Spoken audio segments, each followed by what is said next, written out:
Semarang, dan yang terhormat para panitia penyelenggara Paskalib 2021, dan yang saya banggakan rekan-rekan dan teman-teman santriwan santriwati baik yang offline maupun yang online yang berbahagia. Sebelum memasuki acara, di sini saya sebagai moderator izinkan menyampaikan susunan acara. Yang pertama pembukaan, yang kedua pembacaan tata tertib pelaksanaan acara, selanjutnya pembacaan CV pemateri, kemudian dilanjut dengan penyampaian materi oleh narasumber, dan selanjutnya penutup dan dilanjutkan dengan penyerahan kenang-kenangan dari panitia dan foto bersama. Ya, baik, langsung saja agar acara kita bisa berjalan dengan lancar dan mendapatkan manfaat dan berkah. Mari kita buka dengan bersama-sama membaca Al-Fatihah ala hadihiniyah walaikun diniyatin solehah. Al-Fatihah.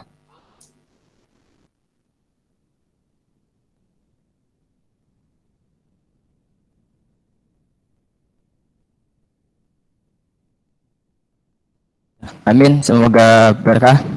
Selanjutnya pembacaan tata tertib pelaksanaan acara yang dapat diikuti oleh seluruh santri online maupun offline. Tata tertib yang pertama, peserta online diharapkan bergabung 10 menit sebelum acara dimulai.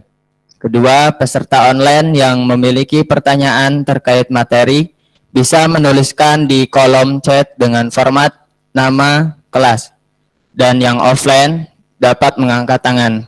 Yang ketiga, moderator akan memilih 3 pertanyaan yang akan dipilih yang telah disebutkan pada saat sesi tanya jawab. Yang keempat, jika waktu masih cukup, maka akan dilanjutkan sesi kedua untuk 2 penanya. Kelima, selama acara berlangsung, peserta online dilarang mengaktifkan mikrofon, dan yang offline dilarang gaduh demi berjalannya acara yang kondusif dan menghindari hal-hal yang tidak diinginkan. Ya, seperti itu tuh, jangan sampai gaduh ya. Yang keenam, bagi peserta online yang berhalangan atau terkendala dapat menghubungi panitia. Dan yang terakhir, peserta online dianggap hadir dalam acara jika menyalakan kamera dari awal hingga akhir acara. Mengetahui Ketua Panitia Mafriha Azida. Ya, mungkin sebelum lanjut diselingi oleh jargon dulu ya. Jargon Paskalib 2021. Ini dari panitia sudah menyiapkan jargon untuk tahun ini. Ketika disebutkan Paskalib 2021, kalian menciptakan kreasi, memantapkan prestasi. Ya, saya coba Paskalib 2021.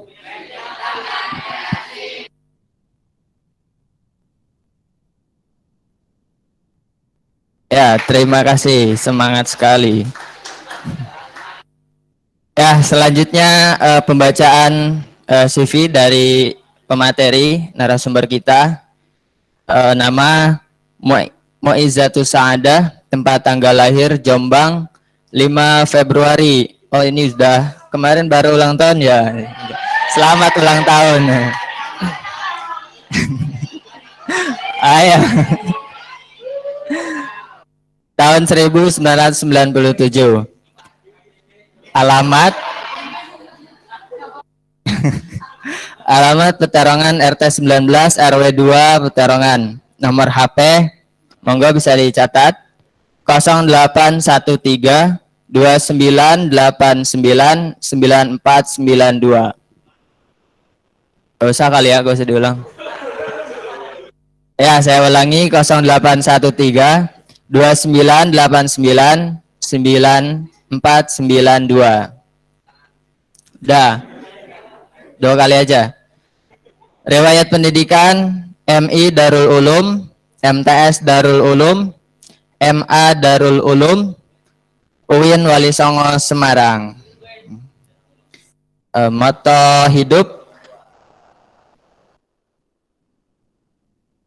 sadar dan jadilah kau ada manusia. Gih. Sadar dan jadilah manusia. Ya, tepuk tangan untuk narasumber kita. Ya, apa itu mungkin bisa dijelaskan sekaligus oleh narasumber. Ya, langsung saja untuk menghemat waktu kita dengarkan materi yang akan disampaikan oleh narasumber kita. Waktu dan tepat saya persilahkan.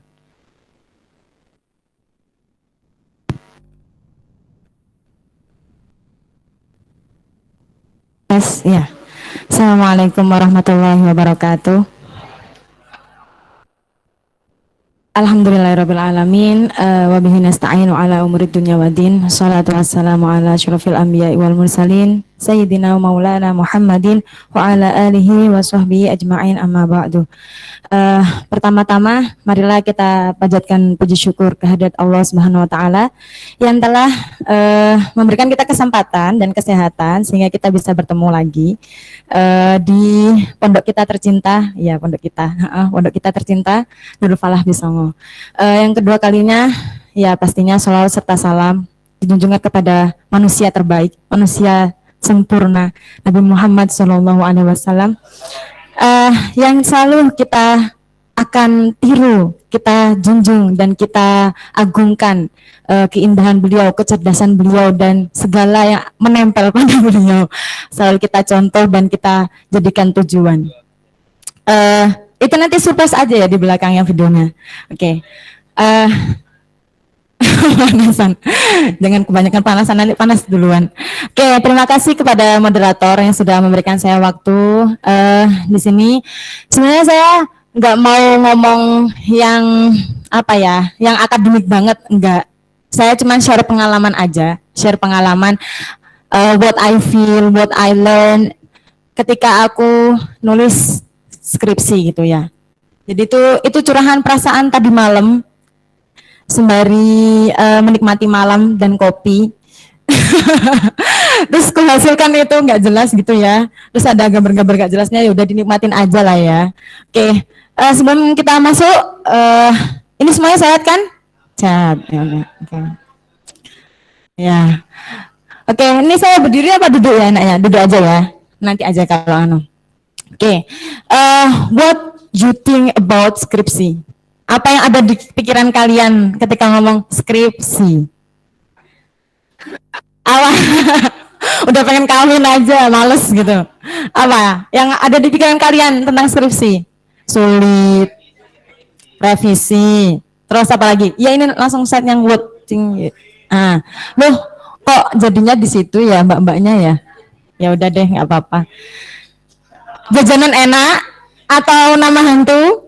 Atau membingungkan kayak perasaanku sama dia? Ya jelasnya bingung ya skripsi itu ya, tapi beda kok, perasaanku sama dia itu pasti ada pastinya. Kalau skripsi itu juga pasti, iya berarti sama ya, sama-sama diperjuangkan, sama-sama dirasakan,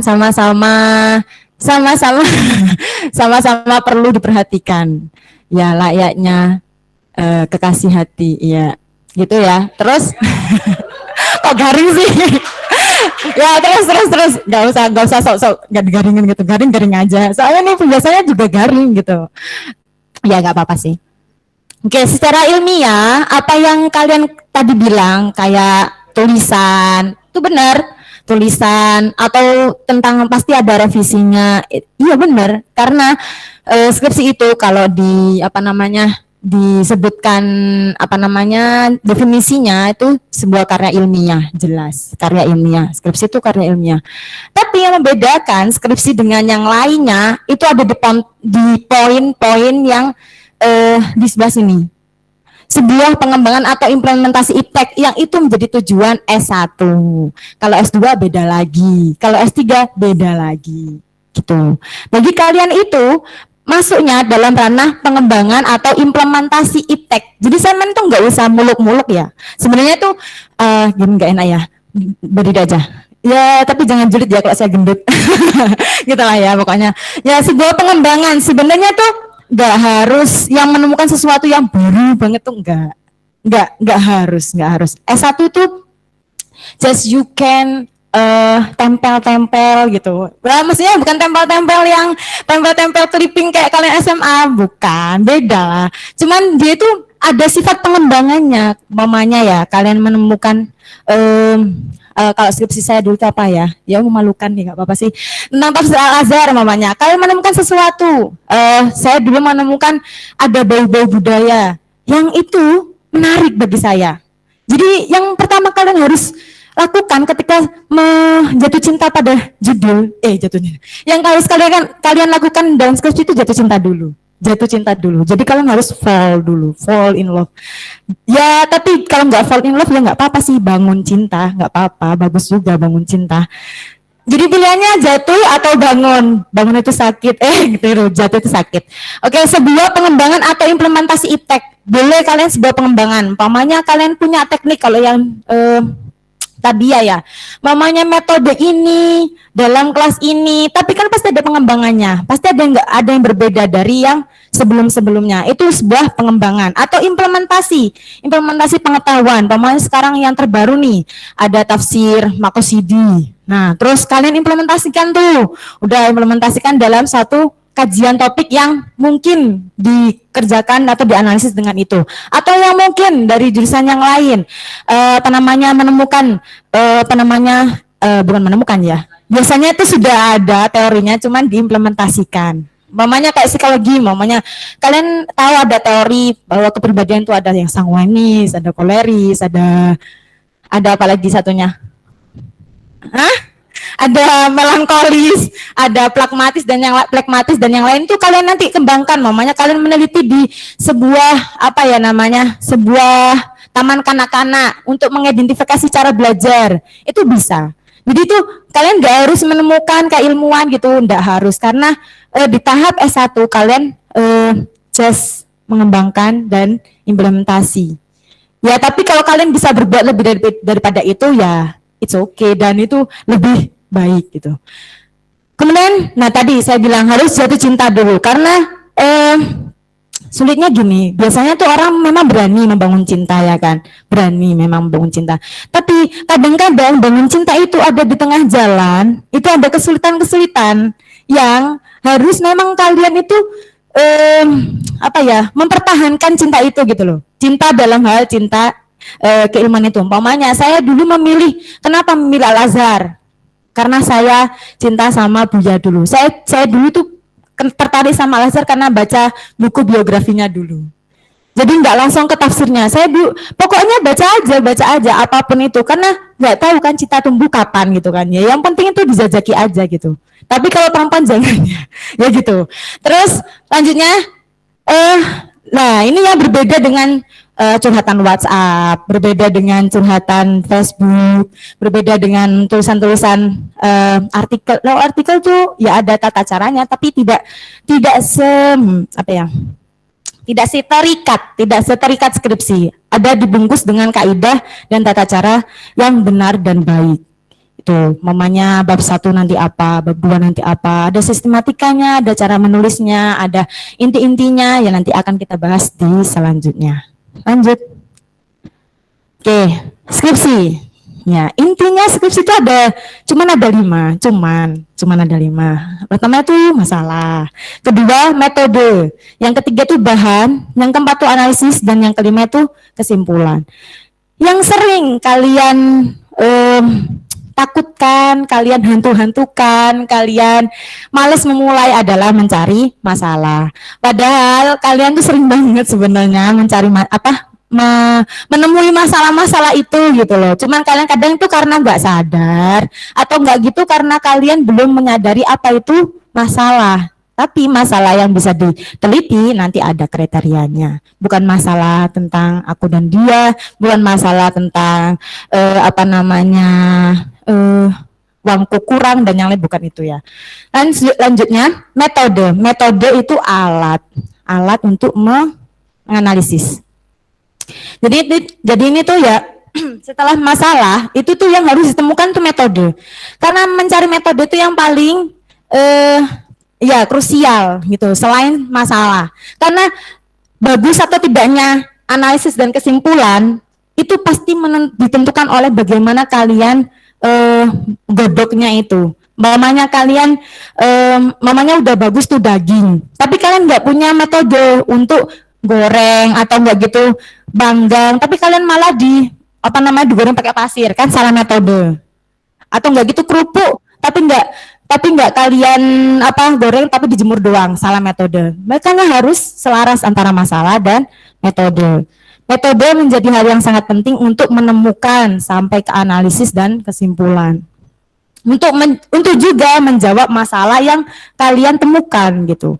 Terus yang ketiga, bahan. Ya pasti, kalau mau masak ya pasti ada bahannya ya kan. Nggak mungkin nggak ada, karena ini ya saling berkaitan. Kalian cuma tahu masalahnya doang, terus tahu metodenya, tapi ternyata sulit cari bahannya. Ya makanya itu harus penelitian tuh carilah penelitian yang sekiranya sudah pernah ditulis sebelumnya, walaupun itu satu, walaupun atau dua, untuk tingkat kalian ya, untuk tingkat kalian. Kalau untuk tingkat yang sudah disertasi, ya boleh lah, kalau mau memunculkan, tapi itu kan juga punya dasaran, punya bahan, pasti ada bahannya. Kemudian teknik analisis itu mulai masaknya ya, diulek dulu bumbunya, kemudian ditambahin masako, habis itu digoreng tempenya, habis itu dimasukin terus dimasukin semuanya dodol, jadilah sop sama tempe, terus dikasih sambal, udah enak ya. Jadilah kesimpulan gitu. Selanjutnya, what is the problem academic? Apa itu problem akademik? Kata si mbaknya, apakah itu sebab ada jarak seperti kita? Ya problem akademik, kata ya boleh. Bukan itu ya, problem akademik dalam skripsi. Apa itu yang disebut dengan problem akademik? Ada yang bisa? Hah? Dosbing. Ya, bisa. Yang maksudnya yang ada dalam diri kamu. Problem akademikmu apa? Hah? SKS-nya belum habis. Aduh. Masih ngutang ya. Mau tumpengnya ngulang. Waduh. Kok jadinya curhat pribadi ya, nggak apa-apa sih, it's okay. Oke. Problem akademik itu dimulai, ya problem akademik itu masalah ya, Masalah itu bukan masalah tadi yang sudah saya sebutkan, bukan masalah uang nggak ada, bukan masalah SKS belum selesai, bukan masalah dosbing, tapi problem akademik itu lebih kepada pertanyaan apakah yang kita inginkan, apakah masalah yang kita inginkan itu bisa diteliti. Saya kira semuanya sudah pada tahu lah ya, ini soalnya sudah ngambil mata kuliah kuantitatif dan kualitatif. Online ya? Oh, topik belum ya, nggak apa-apa, sabar ya. Ya benar kata mbaknya, karena ada jarak antara apa? Jarak antara, kenapa Mas Mudofel kalau nulis, kenapa kok menulis? Pasti ada sesuatu yang harus tak sampaikan ini, ada sesuatu yang menarik, ada sesuatu yang menjadi jarak antara ini dan ini gitu. Apa yang kamu harus sampaikan? Pasti kan ada kesenjangan itu. Kesenjangan apa itu? Kesenjangan apa?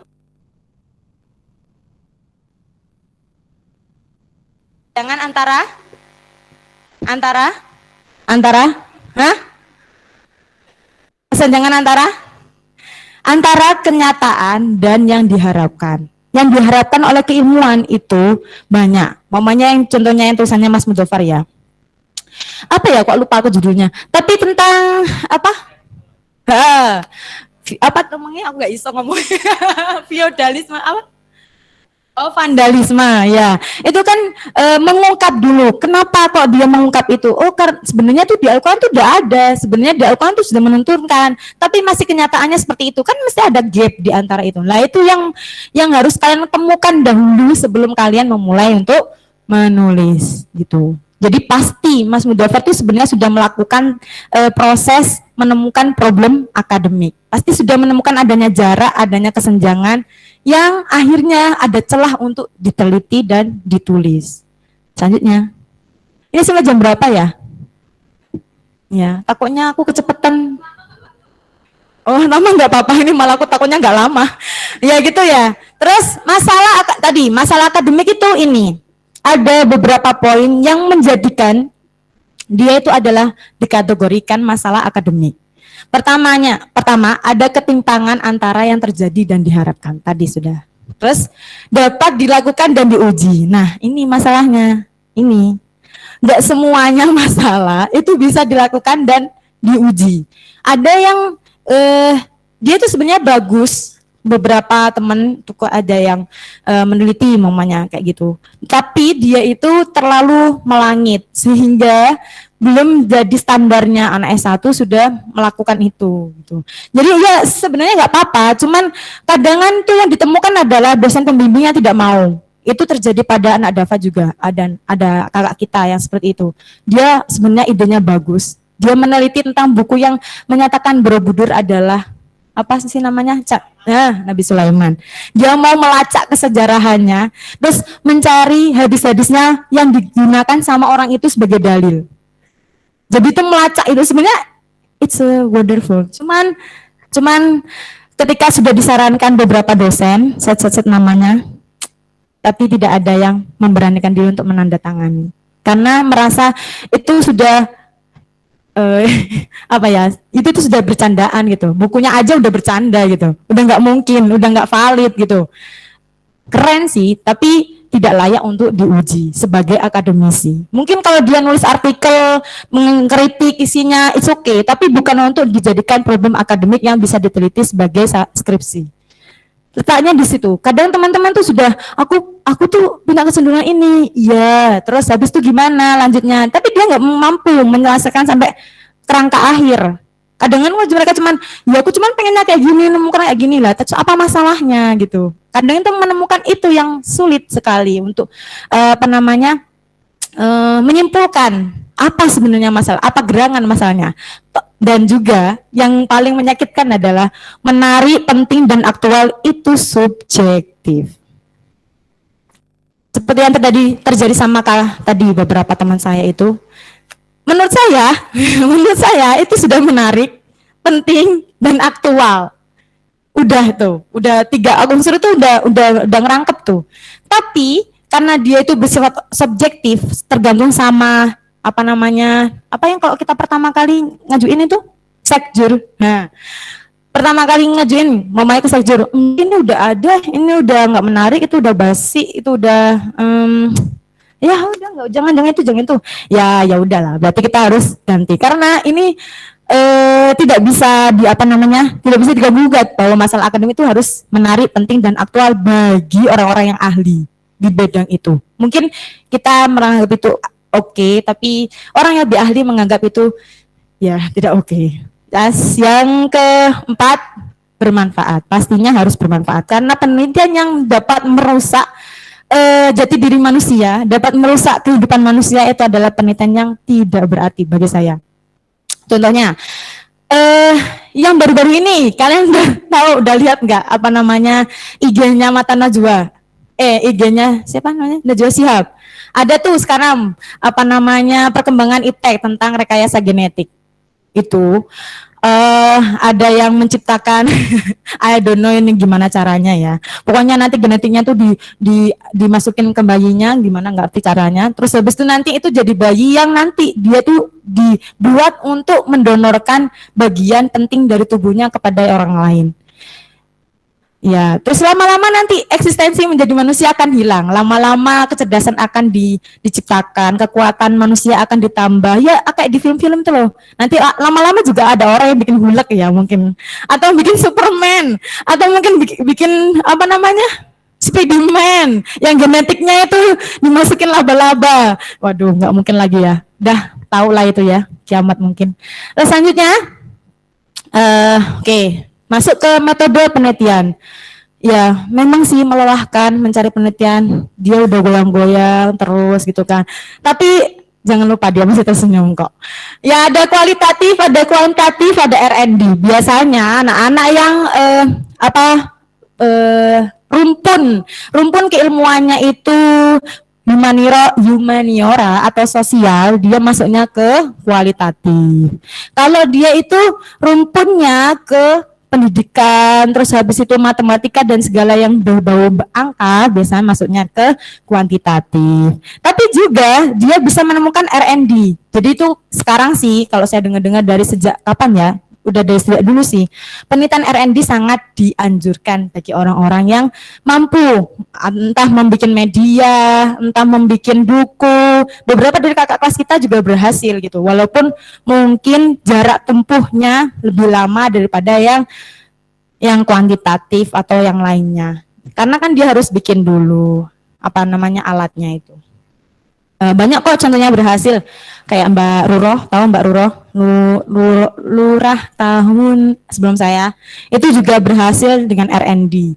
Mbak Nadia juga berhasil dengan R&D. Mbak Rani juga berhasil dengan R&D. Banyak orang yang berhasil dengan R&D.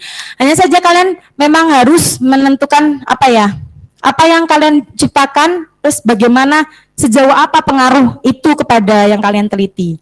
Itu pasti harus ditentukan dulu. Lanjut. Oke, bagaimana cara mendapatkan bahan? Sekarang mendapatkan bahan. Ini sangat mudah dan saya nggak menulis semuanya. Karena kalian pasti sudah tahu gitu. Sudah tahu. Pasti ada manual. Nanti manual ya ada referensi utamanya kitab, kamus, buku besar, kamus. Apa ada ya, buku acuan. Terus ada wawancara, ada angket, ada dan yang lain-lainnya. Kalau yang seri digital ya ada download buku gratis, e-journal gratis, aplikasi dan yang lain. Tapi saya menyadari betul bahwa ketika corona ini melanda, referensi yang kita dapatkan memang sangat minim. Walaupun sudah banyak terpapar, sudah banyak link-link yang merangkum itu, tapi tidak seluruhnya bisa kita akses. Saya merasakan itu, banyak beberapa buku-buku klasik atau enggak buku-buku terbaru yang belum dimasukkan kepada internet. Jadi kita nggak bisa akses, itu sulitnya. Jadi ya pinter-pinternya kalian aja gitu untuk nyari dan ya gitu. Ada sih aplikasi kayak Permusnas, ada juga itu nanti kok bisa dipinjam, jadi nanti PDF-nya bisa kalian baca, nanti 3 hari lagi hilang kayak gitu. Ada Perpusnas, ada dan yang lainnya bisa. Ya memang harus effortnya harus lebih tinggi karena sarjana corona itu memiliki kekuatan yang lebih, effortnya lebih juga karena udah terserang ekonomi, terserang mental, terserang penyakit dan yang lainnya. Oke, lanjutnya. Nah, analisis. Kalem, tenang, kuasai. Kalau bingung tinggal bimbingan kan, ya. Emang ini yang paling lagi ditakutin ketika skripsi. Analisis. Pasti itu mereka mandek di sini. Sering mandek di sini, bahkan saya pribadi. Saya sempat mandek di sini, saya buntu, saya berhenti beberapa saat. Terus saya mencari inspirasi, tanya-tanya, saya pergi kemanapun yang saya mau, ke Pak Akmal, mencari jawaban atas kegelisahan untuk mencapai ke analisis. Tapi sebenarnya analisis itu tambah-tambahannya mudah sih, cuman metode, terus diaplikasikan ke bahan, terus habis itu sama dengan analisis. It's easy.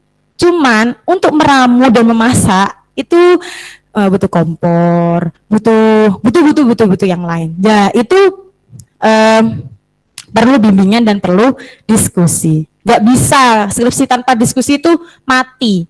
Kalian akan menemui setiap step itu kebosanan, kemandekan, kejumudan, pasti itu nemu, pasti. Walaupun semenarik apapun yang di pikiran kalian waktu awal kalian rancang ya, oh nanti aku gini, bab 1 gini, bab 2 gini, bab 3 gini, bab 4 gini, udah tuh bisa tuh kerangkanya. Tapi pada saat dulunya, kan karena kalian ada pembimbing kan, ada orang-orang yang berpengaruh dalam tulisan kamu yang gak bisa mungkin sejalan dengan kamu. Kadang awalnya kamu mau menggok kiri, tapi pembimbingmu maksa belok kanan. Akhirnya jalan yang telah kamu buat, gimana caranya biar kamu bisa belok lagi kepada apa yang kamu mau. Kalau orang yang mampu mau mempresentasikan tujuan dan jalannya kepada pembimbing, dia akan berhasil. Tapi kebanyakan mereka akan mengalah untuk ya wis lah yang penting yang penting wis sudah. Banyak gitu. Tapi penelitian yang kadang gini, skripsi juga itu tidak melulu tidak melulu mengikuti egois pembimbing, tidak melulu juga mengikuti egois kita gitu. Kadang kita memang terlalu egois sampai merasa kayaknya aku tuh udah benar, kayaknya aku tuh udah sesuai, kayaknya aku tuh udah ini dan itu gitu. Tapi kenapa aku masih gagal aja? Karena ada faktor-faktor lain yang mungkin berpengaruh, karena mungkin kita terlalu egois, mungkin kita terlalu kekeh dalam pikiran kita. Karena kekurangan diri kita tuh yang melihat itu orang lain. Jadi ketika kita dapat saran, ya diterima aja, tapi dipikir dulu, dicerna dulu. Jangan langsung, katanya itu diganti ini. Ya udah, aku tak ganti semuanya aja. Nah, tapi nanti ketika menemui orang yang berbeda, mengasih saran yang berbeda, nanti kamu akan, loh, kok katanya ini gini, katanya itu gitu. Jadi itu jangan langsung dipraktekkan, tapi dimasak dulu. Kok ini ya, kok ini, ketemunya di mana? Gitu. Kalau memang tidak bisa bertemu, maka harus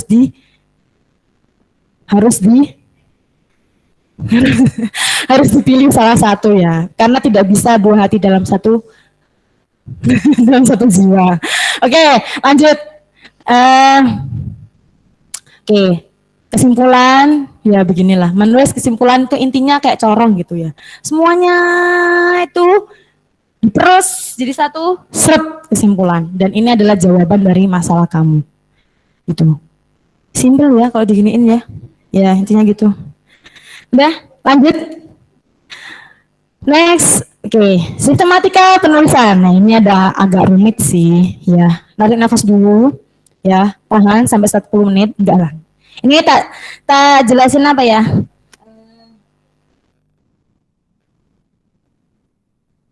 Kan ada latar belakang pembahasan masalah. Tapi ini tidak melulu seperti ini. Tidak melulu seperti ini. Bisa jadi itu sistematikanya nggak seperti ini. Kayak dulu zaman saya itu anak psikologi itu ada 6 bab. Ada 6 bab anak psikologi. Ada juga yang sistematikanya bab 2 itu langsung metode. Ada yang langsung ke pembahasan. Dan itu beda-beda gitu loh antara jurusan satu dan jurusan yang lain. Makanya perlu adanya buku panduan. Proposal. Bab 1 ya, kita ngomongin bab 1. Bab 1 itu isinya tentang ya, proposal itu bab 1 ya. Proposal itu langkah awal untuk menuju bab 1. Jadi itu proposal itu versi dulunya, terus bab 1 itu versi glow up-nya gitu. Sudah diedit, sudah dibimbingkan, terus ada diulangi beberapa, itu namanya bab 1. Dan beberapa kalau anak tarbiyah, bab 1-nya proposalnya itu isinya bab 1 dan bab 2. Gitu kan. Kalau anak tarbiyah bab 1 dan bab 2. Ya, itu tinggal diedit-edit biar glow up dan bisa ditempelkan di bab 1 dan bab 2. Oke, lanjutnya. Kerap kali orang-orang kalau ngomongin soal skripsi pasti udah duluan dengan yang namanya proposal. Kelihatan nggak ya yang sebelah sana? Ya, proposal. Proposal itu bab 1, isinya latar belakang. Ada juga masalah RM, bukan rumah ya, manfaat penelitian,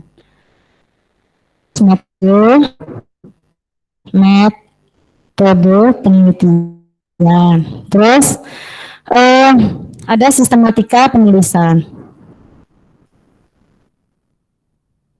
Ini pada bawa laptop atau bawa buku ya? Bawa HP? Nggak bawa HP? Buku aja? Ya, sebenarnya saya mau ajak kalian untuk praktek penelitian kecil-kecilan sih. biar saya tahu dalam waktu berapa menit Anda bisa menemukan masalah. Soalnya saya dulu juga gitu, pas waktu bukan pas kali pas itu, bukan PSB, masih baru ya udah ngomong skripsi. Salah, bukan itu, pas waktu menginjak kelas 4. Dan itu awal mula ada pembimbing skripsi, itu Mbak Ica mengisi kita dalam 1 hari full. Dari mulai jam berapa ya dulu ya, jam 9 sampai jam 8 atau jam 9 sampai siang. Jadi kita dikumpulin di Madin, kita dipaksa untuk membuka link kayak Dowatch, kayak ResearchGate, kayak portal Garuda, kayak ya itu sesuai dengan passion kalian, dan kalian cari ketertarikan. Habis itu semua kalian harus menemukan minimal 5 untuk tulisan yang terkait, dan kamu menyimpulkan permasalahan yang akan kamu ambil dari kelima tulisan itu. Just it. Sebenarnya saya mau mempraktekkan yang sama, tapi karena sarana jadi gimana ya? Bisa nggak ya? Oke, lanjut. LB itu juga ini, dia tuh punya kandungan, dia tuh hamil, maksudnya dia tuh mengandung pertama pastinya adalah masalah yang kamu angkat, problemnya apa, dan penguatan atas masalah itu. Ini pasti harus ada. Nggak mungkin kalian itu ini nggak diomongin, itu nggak mungkin. Alasannya apa? Kamu masalah itu lah, wong jenenge latar belakang ya. Nah, penguatan harus ada. Kenapa kalian ngambil masalah ini? Mulai dari dia itu alasan akademik. Terus hal-hal yang ditemui di lapangan. Boleh berupa berita loh, boleh. Ditemukan fakta bahwa gitu. Dari detik.com bahwa itu boleh. Kejadian ini, akhirnya saya tertarik, akhirnya ini menjadi masalah yang layak untuk diteliti, akhirnya ini menjadi yaitu. Ya, harus ada penguatan. Setelah itu, setelah ada masalah, terus ada alasan untuk penguatan itu, terus ada apa lagi biasanya? Ada apa lagi? Ada? Teng tong. Apa biasanya? Apa biasanya Mar? Di LB. Masa cuman masalah toh gitu? Enggak masalah toh. Kalian harus menampilkan sedikit tentang inti dari yang akan kalian temukan. Jadi tuh orang menemukan masalah itu kan pasti udah ada jawabannya sebenarnya di kepala. Iya enggak? Iya, pasti. Kalau kalian punya masalah pun, apapun masalah itu sebenarnya tuh kalian udah punya jawabannya di kepala. Kalian tuh cuma pengen didengerin aja. Terus iya, kamu tuh bener, iya lakukan aja gitu. Cuma pengen digituin aja sih sebenarnya. Ya, jadi di sini ada masalah, ada penguatan. Terus nanti di sini tuh ada cuplikan atau inti dari penelitian kamu. Atau inti dari penelitian kamu. Ini penting. Jadi kalau cuman ngomongin umpamanya ya, saya Tafsir Al-Azhar mau kayak gitu. Kenapa saya meneliti budayanya? Saya menemukan ada sastra yang berupa puisi, ada pantun, ada ada sajak dalam Tafsir Al-Azhar, terutama di juz awal-awal. Kenapa kok di juz awal-awal? Saya bilang di latar belakang tuh, kalau di di Al-Azhar itu ada unsur budaya yang sangat kental. Kalau budaya Melayu kan memang budaya sastra. Makanya saya ngomong kalau ada teori yang namanya seorang penulis tafsir akan cenderung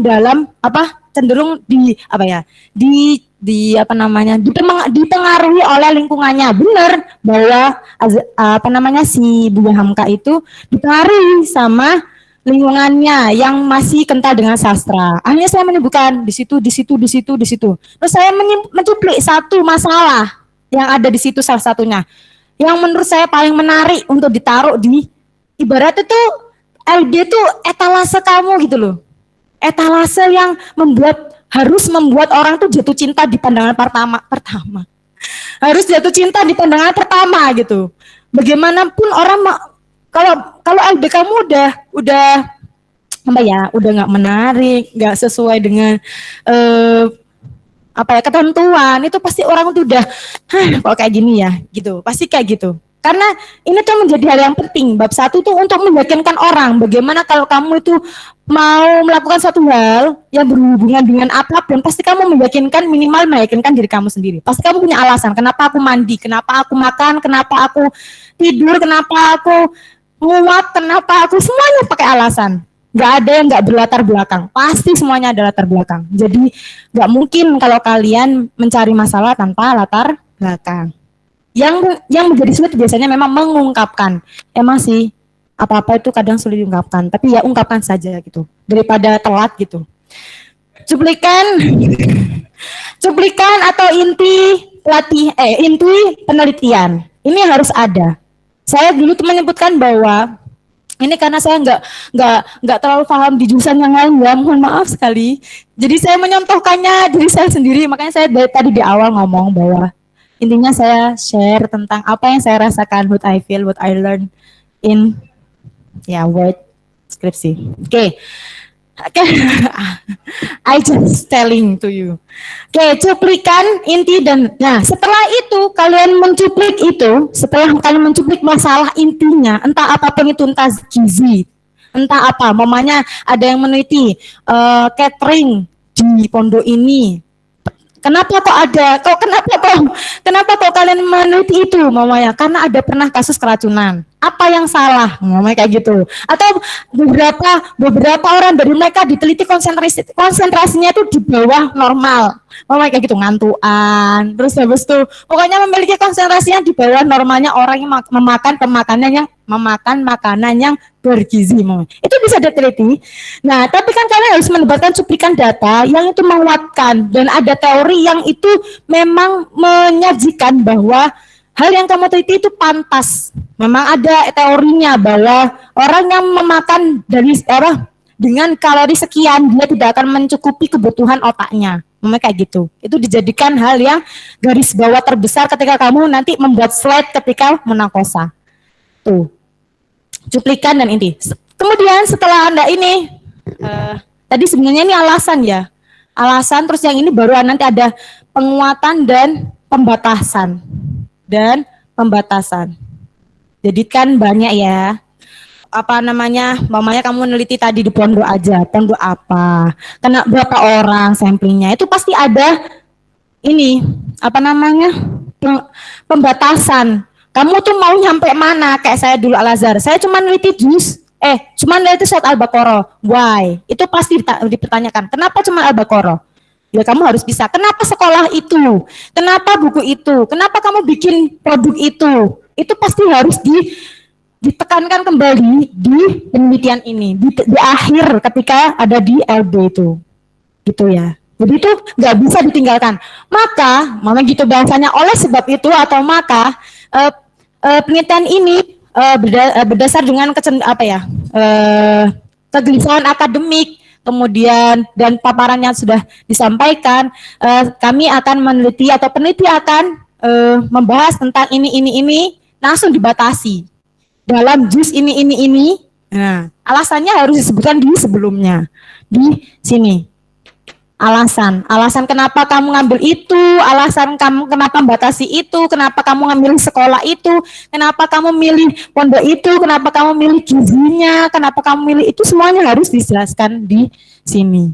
Itu ibarat kalau bapakmu nanyain calonmu kan, kenapa kamu suka anakku, kenapa kamu ini, kenapa kayak gitu. Lanjutnya rumusan masalah. Ya, rumusan masalah itu sekiranya dia itu yang bisa menggambarkan secara keseluruhan kegelisahan akademik kalian. Biasanya cuma ada 2 atau 3 pertanyaan. Biasanya, bukan kayak makalah ya. Biasanya kan apa itu ini, bagaimana, itu nggak kayak gitu ya. Saya kira anak-anak zaman sekarang mah udah tahu ya. Ya pokoknya gitulah. Rumusan masalah itu 2 atau 3 saja, nggak usah banyak. Kalau nanti banyak pusing. Ya.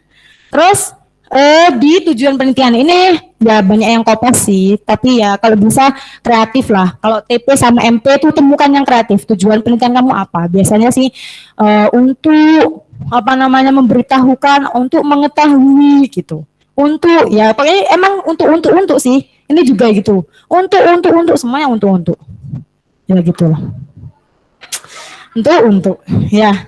Terus yang keempat, metode penelitian tadi sudah disebutkan ya. Nah, ini di dalamnya bukan hanya metode tok, tapi ada metode penelitian MP, ada metode mendapatkan data, pengumpulan data biasanya bahasanya MPD. Pengumpulan data, ada yang keren tuh, udah tahu. Ya sih udah tahu semua sebenarnya sih. Terus selanjutnya nanti ada teknik analisis biasanya ditaruh sini. Biasanya. Jadi kalian tuh jenisnya apa? Konten analisis kah? Atau analisis apa sih namanya? Tapi saya tuh kadang tuh nggak paham ya. Kalau ada yang sistematika yang deskrip apa sih namanya? Bukan itu yang agak saya bingungin dari dulu sampai sekarang itu ya. Yang deduktif, induktif. Nah, itu orang tuh sebenarnya nulis di situ ya. Tapi ketika kita ngomong di analisis di apa namanya di skripsinya kebanyakan memang deduktif. Tapi ada yang bilang juga induktif. Bagaimana sih? Ada juga yang tekniknya deduktif dan induktif. Waduh, kayak film alurnya, campuran gitu ya. Aku juga nggak paham ya gitulah.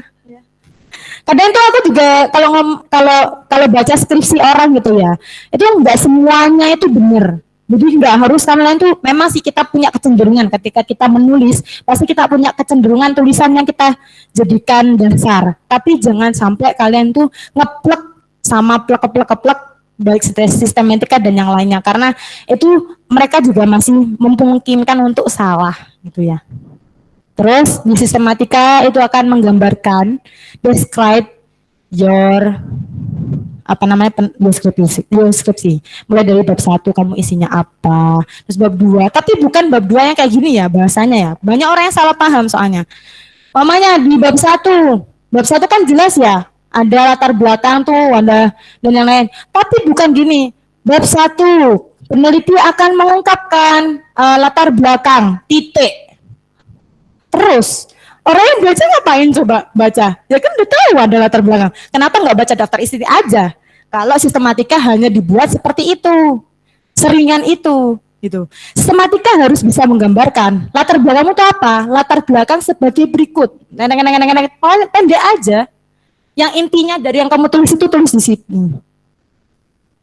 Gitu. Bab 2 pun juga gitu. Bab 2 kalian mamanya kalian mau ngomong, bab 2 itu isinya metode, namanya gitu. Mamanya yang kalau terbiakan metode. Ya udah tulis di bab 2 dipaparkan metode.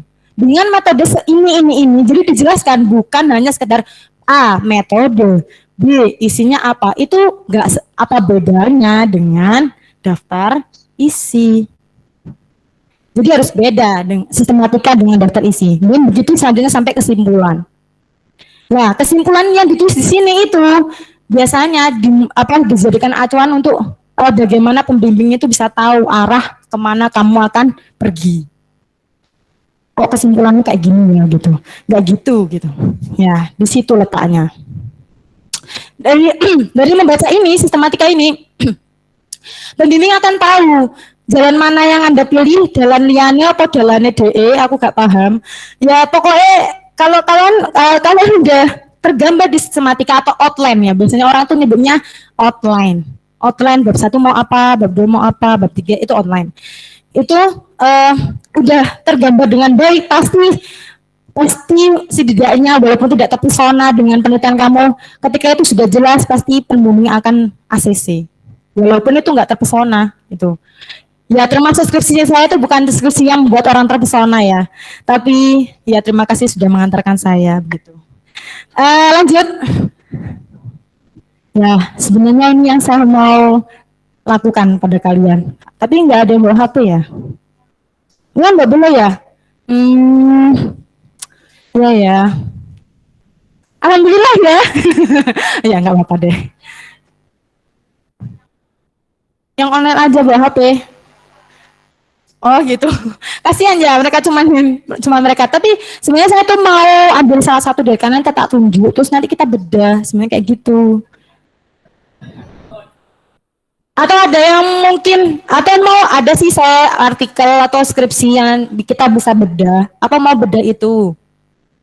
Soalnya ini waktunya masih banyak aja. Berapa sih?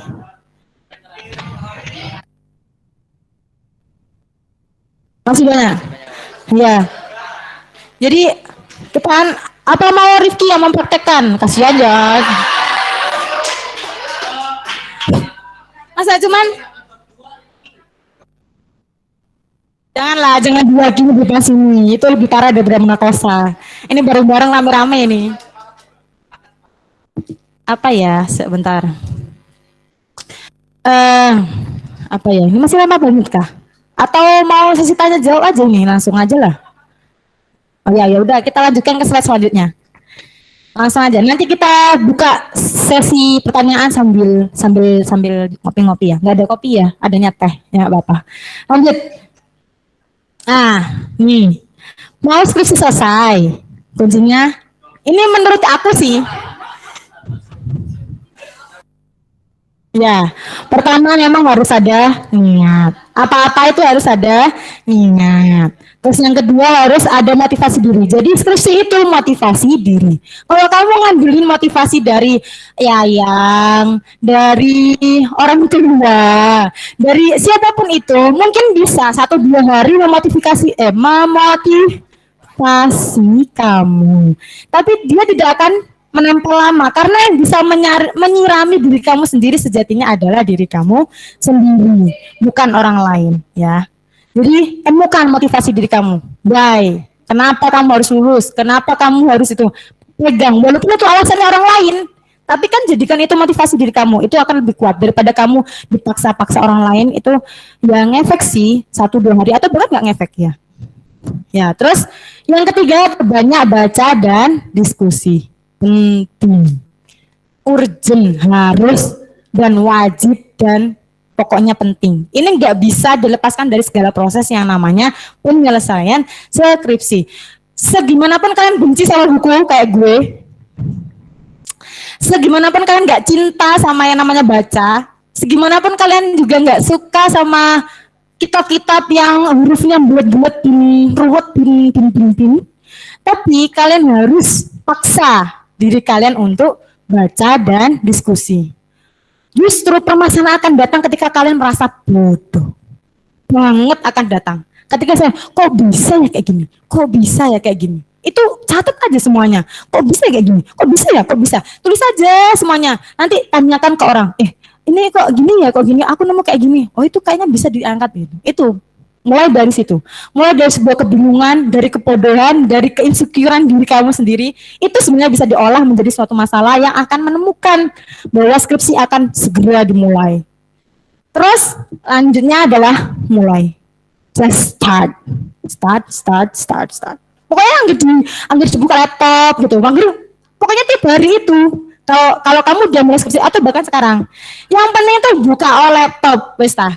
Buka laptop wes, masih kok nonton film, kok masih apa sih jenenge, engko stalking wes pokoknya buka jelas ngono. Yang penting yang pentingnya buka laptop. Karena gimana ya? Gimana orang kita bisa membangun gairah itu memang sulit gitu loh. Perlu ada pemanasan otak, harus ada senam otak dulu. Ya ngegame dulu, it's okay, ngegame. Tapi kan ketika kamu ke laptop pasti kamu ingatnya satu, kamu ada tugas yang harus diselesaikan. Lihat laptop aja udah, tugas gue banyak. Bahkan saya sekarang udah gedek sama yang namanya HP, sama gedeknya sama laptop. Karena, tapi jangan ditiru ya. Ya, tapi ada satu titik memang kalian merasa bosan sama laptop, merasa bosan sama HP, tapi jadikan itu bermanfaat bagi kamu gitu. Mulai, start. Terus yang lanjutnya baru istiqomah dan nikmati. Ini penting dalam dalam perjalanan, setiap perjalanan yang kamu lalui, gak selalu mulus guys. Ditolak pembimbing berkali-kali, ganti judul berkali-kali, air mata, keringat, ngos-ngosan, duit habis buat jajan karena stres, itu semuanya terjadi, tapi harus dinikmati, harus dinikmati. Karena suatu saat kalian akan merindukan, pasti suatu saat. Saya juga awal-awal lulus rindu sih, tapi sekarang udah nggak rindu sih, soalnya mau ketemu lagi sama hal beginian. Ya udah, gitu. Oke, lanjutnya istiqomah dan nikmati. Walaupun ya istiqomah dan nikmati selalu ada di setiap perjalanan. Walaupun kalau kamu mau belajar apapun, termasuk belajar mencintai dia, itu juga istiqomah dan nikmati. Emang sih ada apa namanya, ada rasa-rasa nggak enaknya gitu, emang sih, ya tahu paham. Walaupun aku nggak punya sih, tapi paham gitu. Emang sih ada nggak enak-enaknya, tapi dinikmatin aja istiqomah. Istiqomah itu artinya setia. Istiqomah itu artinya terus menerus. Istiqomah itu artinya tekun. Istiqomah itu artinya gigih. Jadi itu banyak yang terkandung dalam istiqomah. Istiqomah pokoknya. Apapun itu, kecuali dalam hal yang kejelekan ya. Selanjutnya harus selesai, apapun yang terjadi, karena dia bilang sih, skripsi yang baik adalah skripsi yang selesai. Benar, tapi baiknya tuh baik apa dulu gitu, baik dalam predikat C atau mau D atau mau E, itu ada di tangan kalian. Iya, selesai. Tapi seberapa banyak revisi yang kalian lakukan itu juga bikin capek ya. Nggak mau kan kerja 2 kali. Ya, kalau bisa ya kerja sekali doang. Jadi harus ada tujuan untuk akhir. Karena apa ya? Kalau kamu ya ibarat itu kamu mau ke warung gitu ya, terus kamu nggak nyampe warung kan pasti ada kegelisahan. Walaupun kamu mampir sama teman-teman kamu ngobrol menemukan kebahagiaan, tapi kamu akan masih terngiang bahwa ada warung yang harus kamu tuju. Pasti ada seperti itu. Nggak ada psikologinya orang yang nggak selesai skripsi itu masih, kalau ditanya kamu pengen nggak menyelesaikan skripsi, pasti dalam hatinya pasti ada rasa ingin menyelesaikan. Hanya saja kadang itu tidak dipupuk sehingga males gitu. Ya, walaupun apapun yang terjadi ya, kayak dia Rusa itu kecil, dia tuh udah capek. Sama ya, harus sama-sama diperjuangkan. Manjada gitu. Lanjut, ada terakhir. Ini ketika jam 3 malam lebih berapa ya? 20 menit ya.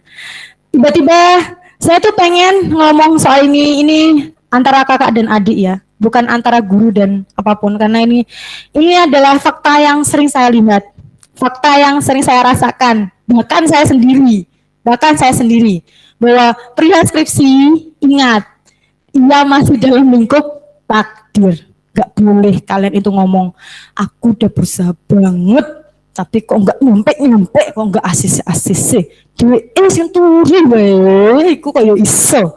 Gak iso ngono kuwi, gak iso. Wes ra iso. Karena dalam lingkup takdir yang sama sekali tak bisa dinyana. Ra iso dinyono. Dinyono itu apa ya? Disangka, tidak bisa dinyana. Walaupun sunatullah itu pasti berlaku, Rek. Tenang. Sunatullah itu pasti berlaku. Allah tuh nggak pernah bikin sistem yang merugikan hambanya, nggak pernah.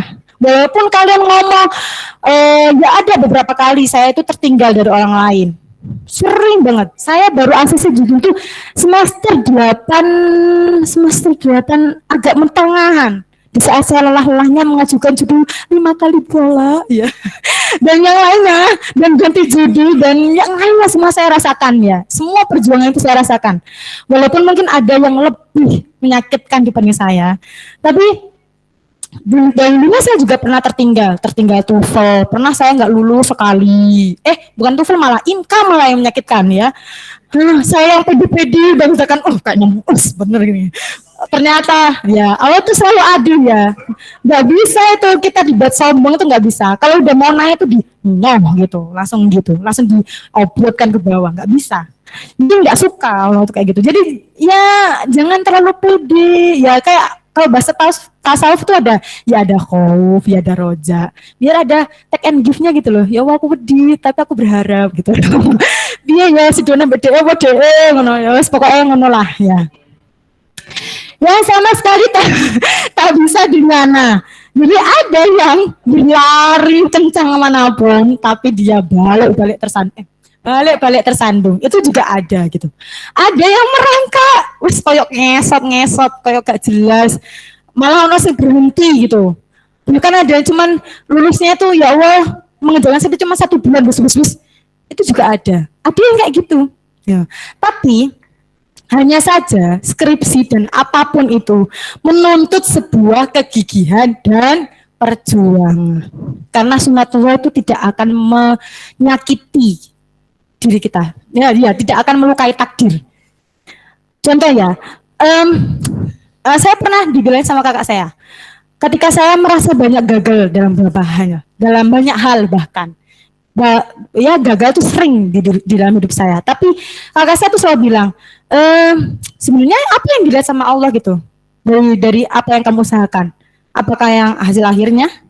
Kita kan selalu pada fokus kita tuh selalu di tujuan akhir. Kalau itu berarti nggak selesai, berarti itu baik, berarti itu jelek, berarti itu nggak sesuai dengan keinginan kita, berarti itu pokoknya kecewa gitu. Tapi kan kita nggak tahu kan ya, nggak tahu bagaimana takdir mengatur jalan kita gitu. Jadi just apa ya, hanya tampilkan proses terbaik yang kamu bisa. Hanya itu. Allah itu nggak akan menutup mata gitu. Bahkan Allah aja kalau kamu buka Al-Quran aja cuma ngaji, ya Allah aku ngaji sak lembar tok yo, syakirun alim kok, ya kan? Syakirun alim, yo tak terima. Aku ki wongnya bersyukur, pokoknya aku gelem nganu aku, gelem khauf dan rojak kepada aku, itu cek tak kayak kesempatan. Jadi ia menuntut sebuah kegiatan dan perjuangan, karena setiap perjuangan yang kamu lakukan itu pasti ada hasilnya. Enggak mungkin enggak, mbuh sekarang, mbuh kapan, mbuh anak putumu, itu enggak akan pernah apa ya. Kalau mungkin kamu merasa kok aku bengi wis ngopi wis sinau sana menggerutuki takdir gitu ya. Tapi kok ngene-ngene wae. Ya tapi karena kalian tuh nggak tahu rahasia itu gitu. Tapi dengan kegigihan dan perjuangan sebagaimana yang Allah sunnahkan kepada kita, yang Allah wajibkan kepada kita sebagai perputaran di dunia ini, kamu harus gigih dan berjuang. Dia tidak akan menimbulkan kekecewaan. Contoh ya, ibarat mas masih seneng ambek mbak, suatu mbak yo. Sampean nek wis seneng banget ngono. Sampean ngerti nek dheweku, sampean gak ngerti nek dheweku wis duwe apa durung duwe gitu. Sampean gak gigih dan berjuang, sampean bakal kecewa. Nek umpamanya ternyata dhewe juga seneng ambek sampean, nek ternyata dhewe urung duwe sing liyane dan dia pengen kamu untuk berjuang dan gigihkan. Jadi tuh ibarat skripsi itu pengen kamu dekati, pengen kamu perjuangkan. Jadi nggak ada kata kecewa dalam perjuangan dan kegigihan. Justru Anda akan kecewa jika skripsi sudah menunggu kamu, sudah menunggu takdirnya untuk diselesaikan, sudah menunggu kalian untuk ditulis dan diselesaikan. Tapi kaliannya, aku males dan yang lainnya, itu dia akan lebih kecewa. Kalau saya pribadi. Jadi ketika saya tidak bisa mencoba itu, maka saya akan jauh lebih kecewa daripada saya mencoba dan kalah. Gitu.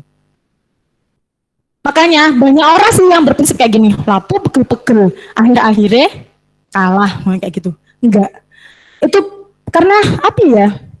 Karena menurut saya kegigihan dan perjuangan itu akan mentipiskan kekecewaan. Contoh ya, orang tua kamu lah, dia skripsi menang, kalau kamu jelaskan, Bu, aku ki wis sinau bendino, Bu, aku wis bimbingan, tapi dia meneng Gusti Allah ki, yo kadung iki yo apa ki jenenge bimbingane ku yo kangelan. Sampe pembimbingan iku ditolaki wae ngono. Tapi orang tua enggak akan kecewa ketika kamu sudah gigih dan berjuang. Itu orang tua, apalagi Allah. Kalau kalian nggak gigi tuh kecewaannya pol-polan gitu.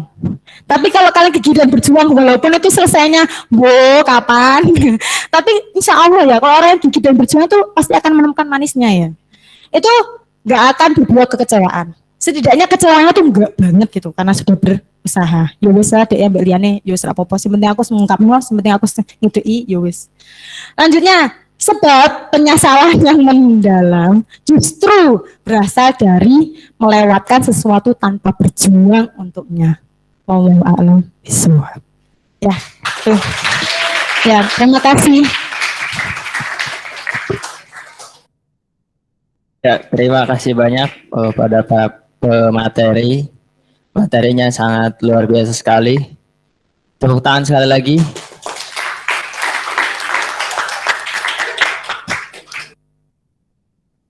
Ya, terima kasih Mas Dayat.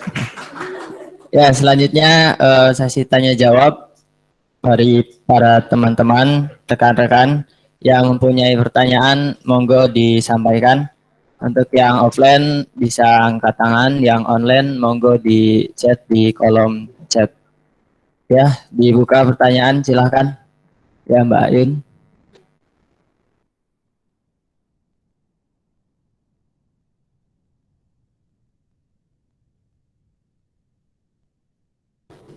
Assalamualaikum warahmatullahi wabarakatuh. Izin bertanya, bisa dibuka slide yang sistematika penulisan?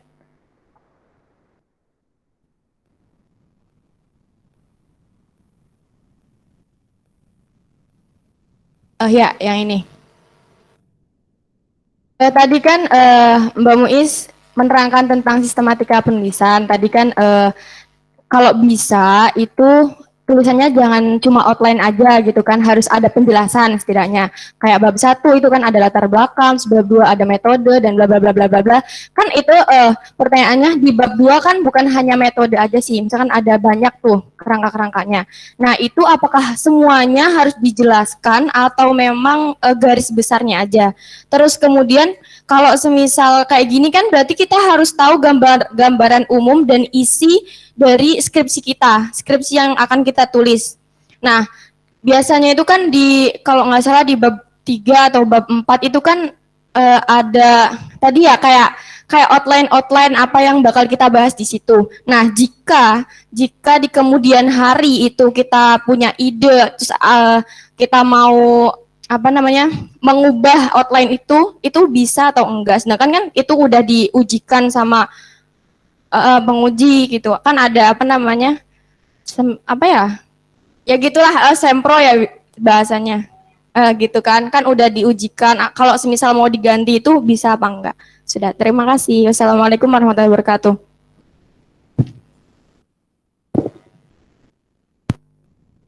Ya, satu pertanyaan. Mau langsung jawab apa dikumpulkan dulu Mbak Miss? Oke, selanjutnya dari Putra. Berdiri aja, berdiri. Mas Ilham suaranya gede kok.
Masih ada lagi satu terakhir.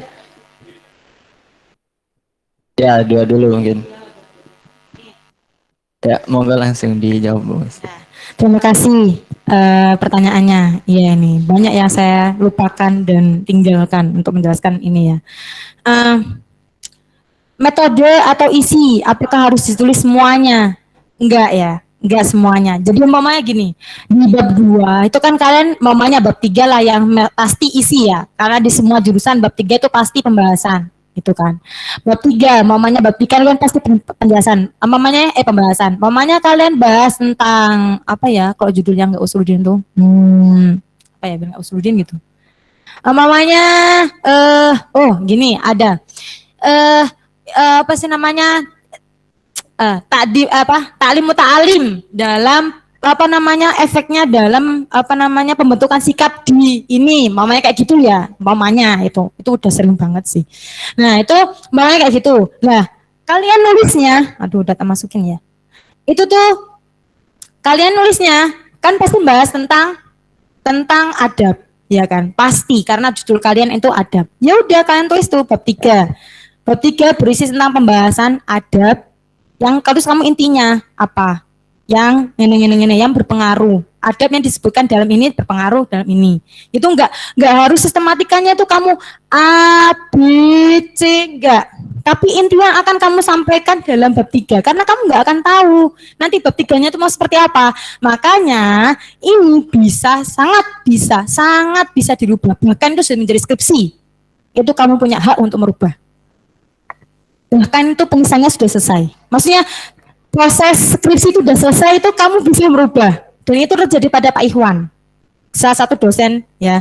Itu disertasinya setelah selesai lulus dari dari UIN Jakarta, beliau itu mengganti beberapa part dari disertasinya dan akan diterbitkan sebagai buku. Itu jadi it's no problem. Dan pengalaman pribadi saya kosa ini memalukan sih ya nggak apa-apa sih ya. Saya mengganti bab 2, bab 3, bab 4, bab 5. Hampir semuanya saya ganti. Hampir. Karena ada penambahan dan juga pengurangan rumusan masalah. Itu sangat biasa terjadi. Karena berdasarkan panggil saya dulu dia bilang kayak gini. Kenapa kamu milih Bulungka? Kenapa kamu milih bahasa Melayu? Kenapa kamu milih itu? Kamu orang Jawa, emang kamu ngerti? Ya kan saya baca buku Pak, saya kan baca buku seninya orang Melayu. Ini kamu, cuman kamu paling bisanya kan cuman mengartikan sastra-sastra ini doang toh? Gitu. Iya Pak, ya kan saya telitinya cuman ini Pak. Itu aja masih dianggap salah. Karena itu tadi menari terus aktual dan itu tuh tergantung pada subjektivitas penguji, pembimbing. Jadi gimana ya untuk membentuk suatu skripsi yang jadi itu memang dibentur sampai mungkin nggak tahu bentuknya apa. Saya pribadi nggak tahu bentuk skripsi saya apa. Bahkan inti yang saya idam-idamkan dalam skripsi saya itu langsung dicoret habis oleh dosen pembimbing saya. Coret, buang. Menyakitkan. Itu menyakitkan. Dan setelah itu saya bimbingan lagi. Pak ini ya, taruh situ. Besoknya tuh dadak-diduk tuh saya. Pokoknya aku gimana ya jamnya Bapak itu tuh jam berapa ya, tak inget. Terus tak cegat benar-benar tak cegat karena saya tuh udah geram 3 hari apa 4 hari nggak dibaca, tetap ada di urutan paling bawah. Udah ketemu sama yang lain dan saya terlupakan, terpinggirkan dan begitulah ya. Terus habis itu saya memberikan diri, nyegat bapaknya masuk ke ruangan. Habis itu saya dengan membilang, ya bismillah, udah masuk. Mohon maaf Pak, skripsi saya ya dengan basa-basi dulu ya, nama saya meme dan yang lain. Terus saya langsung ngomong, mohon maaf Pak, ini saya tinggal bab analisis aja. Yang lainnya udah selesai Pak, mohon dikoreksi ngono. Kamu kira ya gitu. Ya itu lagu lama. Tapi it's okay, itu perjuangannya di situ gitu. Perjuangannya di situ, gak ada yang bisa kamu salahkan dari setiap proses itu. Karena itu akan membentuk kamu. Gak ada yang bisa disalahkan. Dan bahkan saya menilai bahwa mungkin seketika itu saya merasa terdolimi. Langsung, apa salah saya? Itu kan kewajiban beliau pada ketika itu. Tapi ketika saya dalam perjalanan ke gazebo untuk merenungi nasib ya, terus saya berpikir, oh nggak ada yang salah. Iya sih, dosen kan pekerjaannya nggak itu tok ya, kan? Kamu terlalu egois untuk mengajar 4 hari, untuk mengejar semuanya itu. Akhirnya aku ketika memang manusia sudah tidak bisa lagi diharapkan, akhirnya bagaimana caranya Allah bisa membuka dia, buka pintu hatinya untuk menyelesaikan itu. Dan esok harinya saya dengan tidak putus asa, habis berdoa dan segala upaya dan renungannya saya lakukan, sampai saya juga nangis, apa salah saya ya gitu, apa yang saya kurang gitu, sampai kayak gitu. Besoknya saya datang, baru aja mau duduk, papasan sama beliau, udah malu kan, habis dimarah-marahin kan, malu, aduh piye iki. Tapi ternyata, tuh udah selesai di atas. Oh, makasih Pak, langsung kayak gitu. Ya jadi, ya iya, ya itu prosesnya gitu. Memang harus dimarahin dulu, ditempa dulu, dibentuk dulu. Itu tuh perjalanannya emang kayak gitu. Emang kayak gitu. Gak ada yang praktis, gak kayak mie instan. Mie instan aja perlu digodok kan ya, biar bisa ngembang ya. Iya, perlu dikemas dulu, perlu dibumbuin dulu, dirubah warnanya, perlu diaduk-aduk, perlu dikunyah baru telan. Ya jadi tuh, ya emang kayak gitu nikmatnya. Ya, jadi kembali lagi kepada yang tadi pertanyaannya. Jadi pertama kamu boleh apa namanya? Lebih banget ya. Ini ya, tadi apa tadi? Oh ya, jadi itu disebutkan tapi secara singkat ya Dek. Nggak semuanya dan nggak harus sesuai dengan sistem kamu. Tapi karena kamu memang ini masih outline, bahasanya proposal itu masih gambaran. Ini sewaktu-waktu masih bisa di apa namanya benih. Dan paling dosen itu paling pertama yang dibuka adalah ini dan ini. Baru ini 3. Yang ini enggak usah, ini enggak usah, ini enggak usah. MP yang penting. LP, MP, sistematika. Dan yang sering dicoret-coret adalah LP sama sistematika. Kalau metode kan biasanya kalau udah cocok, ya wis, enggak usah diganti-ganti. Tapi kalau ini masih memungkinkan untuk terjadi, diganti terus. Ya gitu. Kalau saya dulu pengalaman, itu saya enggak ganti metode, enggak ganti. Gak ganti metode, ya gak ganti judul, ya gak ganti. Cuman ganti rumusan masalah. Jadinya tuh satu masalah saya tuh ada yang diganti karena merasa tidak aktual dan tidak berkontribusi untuk keilmuan yang selanjutnya. Gitu. Makanya diganti rumusan masalah. Dan sesuatu yang saya idam-idamkan dan saya perjuangkan ketika saya sampai membaca buku-buku sastra. Saya beli buku seni budaya banyak banget. Buku budaya Melayu itu semuanya ya bukan terbuang ya, tetap menjadi aset untuk saya. Barangkali anak cucu saya ada yang mau baca-baca seni budaya Melayu, barangkali nanti orang Melayu mau main ke rumah saya, tak kasih bukunya. Ya gitu. Gitu. Jadi nggak ada yang terbuang. Tapi akhirnya saya mengganti rumusan masalah. Jadi penggantian itu menjadi hal yang biasa. Di setiap proses pasti ada penggantian. Bahkan pengalaman dari orang-orang yang ada sempronya, kayak dakwah, apalagi yang ada sempronya. FITK ada sempro ya. Ya, itu kan ketemunya kan beda-beda orang tuh. Pasti memungkinkan untuk perubahan yang lebih banyak.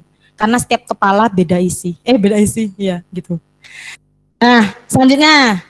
Ini juga sering kali terjadi dan itu juga terjadi sama saya. Ya permasalahannya kok kayak aku banget ya. Latar belakang melebar. Itu terjadi sama saya dengan 3 kali bimbingan. Saya dikira ini kakek isi latar belakang yang nomor ini. Nggak jelas gitu. Ya, pertama yang harus kita lakukan adalah menentukan biar kalian itu bisa terarah, terbang tuh bikin kerangka.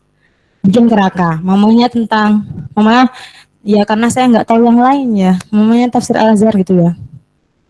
Tuh, apa yang menarik dari dia? Kenapa kamu milih ini? Tuh, karena mungkin dia orang Melayu yang berhubungan sama yang kamu inginkan teliti ya. Karena aku mau meneliti sastra, maka aku ngomong soal kondisi lokal sastranya itu berhubungan. Tapi kalau yang enggak, yang kebanyakan tuh kayak gini, tafsir adalah, terus habis itu Indonesia sejarah tafsir dimasukkan, terus habis itu terlalu banyak sastra yang nggak merujuk kepada Melayu, mamanya sastra Jawa dimasukkan. Yo, it's okay, tapi kan kita ada batas maksimal untuk halaman. Jadi itu dari segala yang bersangkutan pada dia harus kamu seleksi. Emang sih. Tapi untuk mengetahui mana yang harus seleksi, itu kamu harus sering membaca untuk menemukan yang paling penting dan yang menjadi inti gitu. Jadi nggak kalau serta-merta kamu menentukan ini kayaknya nggak penting, ini kayaknya nggak penting, itu nggak bisa sih memang, karena makanya aku bilang kenapa kamu harus punya kerangka biar kamu pas nulis itu kalau kamu mau ngilangin itu gampang. Contoh kalau kamu nulis nggak pakai kerangka, campur aduk dalam satu paragraf. Namanya satu paragraf itu habis bahas apa tadi? Namanya habis bahas tafsir, terus kamu membahas tentang sastra dalam satu dalam satu paragraf kayak gitu. Itu lebih sulit untuk dihilangkan karena ketersambungan antara paragraf satu dan paragraf yang lain itu sulit. Harus kamu cari titik temunya lagi. Tapi kalau kamu punya kerangka, kamu tuh lebih mudah mau menghapuskan yang mana, yang nggak sesuai coret. Oh berarti ini nanti kamu sambung ke sini. Jadi itu harus punya kerangka biar kamu tuh jelas itu. Terus piye carane den serasa dan serasi, ya itu ya. Dan saya juga tidak menemukannya dengan Pak Zuhad ya. Walaupun saya sudah main ke rumahnya ngeteh bareng loh, udah ngeteh bareng ya. Tapi serasi dan serasa itu memang ya butuh proses yang sangat lama. Ngerjakan skripsi itu cuma bentar. Jadi memang ya itu tadi aku kan pernah bilang ke kalian, ketika memang tidak ada jalan lagi untuk kembali kepada jalan kita, maka egoisme harus ditekan. Karena makanya kamu punya kesempatan untuk merubah skripsi kamu tuh punya kesempatan, sangat punya. Jangan takut ketika kamu udah punya skripsi terus kamu nggak puas dengan skripsi kamu dan kamu akhirnya harus menyerah dengan itu. Tidak, jangan menyerah. Apalagi kalau kamu belum buat artikel tentang itu. Jadi skripsi itu bisa aja kamu bikin artikel lagi. Bahkan ada teman saya S2 itu yang dulunya S1-nya juga di UIN, itu skripsinya udah masuk ke nasional. Karena dia peras lagi di artikel, jadikan artikel, terus dia tambahkan beberapa poin yang merasa kurang dan merasa tidak cocok dengan pembimbingnya. Gitu. Dan akhirnya skripsinya masuk, maksudnya artikelnya masuk sebagai jurnal nasional. Itu sangat memungkinkan gitu ya. Jadi nggak ada yang nggak mungkin. Kalau mau tulisan dirubah itu bisa banget. Cuman kan ini harus ada pembaharuannya. Dan itu pasti ya rekonstruksinya juga pasti berubah banyak. Cuman kan tidak menutup kemungkinan gitu. Ya, itu udah menjawab belum ya? Udah, ya. Udah menjawab belum? Ya gitu. Kalau nggak menjawab ya nanti bisa WA aku, tapi balasnya paling ngono kuwi lah. Ya gitu. Selanjutnya mungkin ada lagi atau disudahi karena sangat membosankan ya mungkin. Ya, beri tepuk tangan terlebih dahulu. Terima kasih. Gimana panitia, masih bisa kesempatan waktu? Yang online nggak ada pertanyaan? Udah, ini saya ada kenangan masa-masa saya dulu, masa saya di Dava, jadi pejuang skripsi kayak kalian. Dan oh ya, ada yang dengan pejuang munakosa ya. Wah, dia sangat fokus ya, mulai dari awal di sini udah pejuang munakosa. Fokus, istiqomah, tekun, kita tunggu dia lulus semester berapa. Oke. Amin. Oke, bisa diputar yang tadi. Ini ada audionya enggak sih? Ya nanti dikasih audio. Itu apa ya? Ini buat hiburan aja. Dulu itu sebentar dengan maksudnya di skip dulu. Maksudnya di stop dulu. Saya mau cerita sedikit tentang ini. Jadi ceritanya kita tuh kalau habis bimbingan emak-emak, maksudnya anak-anak putri-putri itu 2015 tuh sering ngerumpi di Madin tuh. Rumpi. Ya ngobrol-ngobrol, dosenku kok ngene kok ngene, pokoknya gitu ya, berbagai cerita ya hanya perlu didengar. Sampai pada akhirnya suatu saat saya dan beberapa teman-teman itu bikin suatu lagu. Gak jelas sih, tapi aku suka. Aku suka lihat ini gitu. Gak jelas sih, tapi ini lucu gitu. Bagi aku ya, bagi aku. Mungkin beberapa kalian udah ada yang tahu cuplikan ini. Mungkin dari mbak-mbak kalian yang mungkin di A7 atau di B9 atau di B5 dan yang lainnya. Kalau yang di B6 kayaknya nggak pernah bikin story ini. Pernah, Auli pernah bikin story ini. Jadi ini adalah persembahan dari 2015 untuk sebenarnya untuk kita sendiri, tapi karena ini buat spesial buat kalian, aku ingin memberikan kepada kalian semangat itu juga. Silakan menonton dan menikmatinya.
Itu belum glow up semua itu ya. Kecuali saya sih sama masih sama.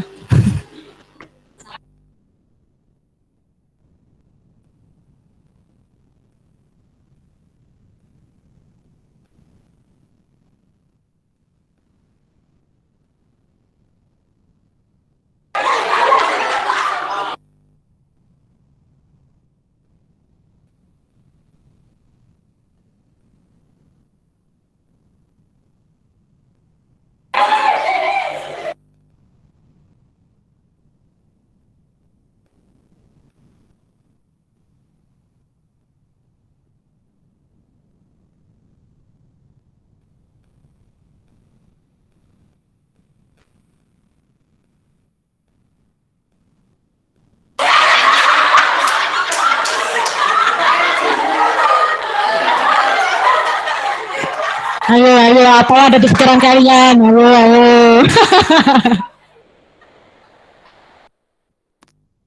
Udah, sekarang udah glow up semuanya, tenang, udah glow up. Ya, jadi ceritanya itu lagunya apa ya? Lagu apa itu ya? Yo, ayo. Asian Games, cuman diganti. Yo, ayo, skripsi, yo, ayo. Skripsi, yo, ayo. Kita bisa, kita pasti bisa kayak gitu. Terus kalau lulus berprestasi. Kalau belum, jangan frustasi kayak gitu. Kerjakan skripsimu. Terus apa namanya? Mimpimu gitu. Kalau ada yang mau ya, monggo di copy gitu ya. Kalian mungkin bisa bikin kayak gitu buat apa ya? Buat memorize kalian. Biar aduh temanku semangatku gitu. Nambah semangat aja. Walaupun itu ya bisa berpengaruhnya hanya berapa persen sih. Tapi setidaknya kalau kalian butuh ya hal yang lucu-lucu, bisa kalian putar-putar itu lagi ya, karena ini aja saya nyimpen kenangan ini juga merasa bahagia gitu, nyimpen hanya karena lihat muka-muka yang masih polos-polos, belum glow up ya, tapi ya gitu itu ya. Terima kasih sudah bertahan dengan ocehan saya selama berjam-jam gitu.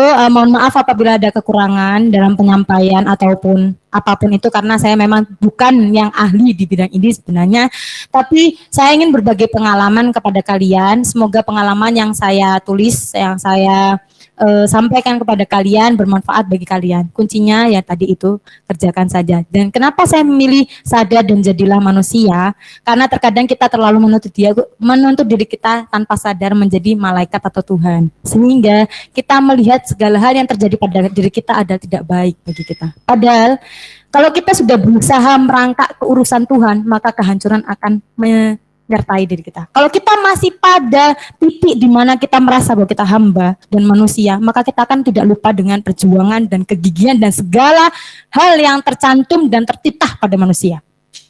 Masya Allah. Jadi jadilah manusia, bukan jadi Tuhan, bukan jadi malaikat, karena kalian tercipta sebagai manusia. Dengan segala kekurangannya, dengan segala malesnya, dengan segala kemaksiatannya, jadikan itu semuanya menjadi lebih baik untuk kalian semuanya. Gitu. Maka jadi dan sadarlah kepada jadi manusia itu hal yang penting dan selalu saya pelajari sampai detik ini. Sampai detik ini, sampai saya mati, saya akan harus belajar untuk yakin dan tahu posisi saya. Karena penyakitnya orang yang penyakitnya orang yang sedikit pinter itu biasanya iku nganu sok-sokan jadi malaikat. Ya wes sedikit bersalah bisa wes seakan-akan jadi setan. Tapi dia lupa kalau dia itu manusia gitu. Kalau dia ingat sebagai dia manusia, maka dia akan menjadikan potensi kemalaikatannya dan kesetanannya itu menjadi posisi yang menguatkan dia sebagai hamba manusia itu tadi. Jadi penting untuk kita sadari bahwa kita adalah manusia. Ya, terima kasih. Assalamualaikum warahmatullahi wabarakatuh. Waalaikumsalam warahmatullahi wabarakatuh. Ya, terima kasih. Syukur alhamdulillah dan semoga kita itu ya memang manusia, bukan malaikat, bukan hewan. Semuanya di sini manusia kan? Ya. Ya, alhamdulillah semua rangkaian acara sudah kita lalui, sudah kita lewati. Untuk kesimpulannya, karena banyak sekali materi yang disampaikan, mungkin kalian juga sudah bisa menyimpulkan masing-masing. Intinya yang ini bukan kesimpulan yang saya kutip dari yang tadi Mbak Muiz sampaikan. Intinya skripsi itu bagaikan kekasih, jadi silakan diperjuangkan. Jadi bedanya kamu dengan skripsi itu ya sama-sama harus diperjuangkan ya, seperti itu. Ya makanya nggak ada bedanya saya bilang. Ya mungkin itu saja. Selanjutnya kita tutup acara ini dengan bersama-sama membaca hamdalah. Alhamdulillahirabbil alamin. Selanjutnya sesi foto bersama yang didahului dengan penyerahan kenang-kenangan dari panitia. Monggo.